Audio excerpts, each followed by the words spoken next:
Hello and welcome to HP Calcs. I'm Rick, and today we're going to have a quick look at the Canon F-605G Scientific Calculator. This is an inexpensive little calculator, but it has quite a few handy little functions. So, when we first take it out of the box, it'll look like this, with a plastic cover over the screen.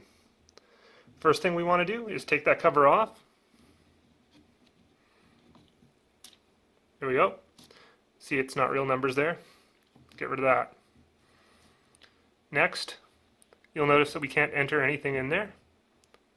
Nothing we type will actually work. So, what we want to do is turn it over.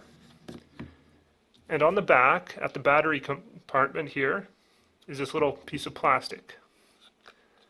That's separating the battery from the calculator. So, what we want to do is grab that and just pull it out of there. Now, if we turn it over,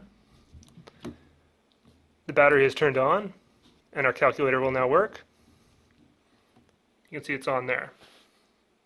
So, some basics getting started with this calculator. To turn it on, we have the on key right here.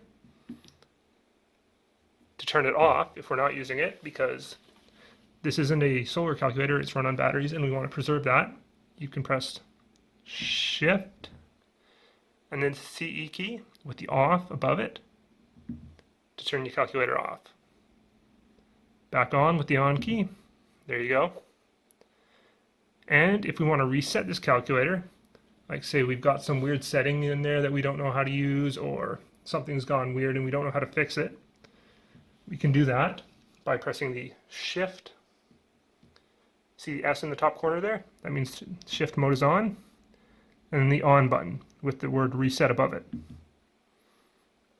And our calculator will be reset. When we reset our calculator, it's been reset to decimal calculation mode.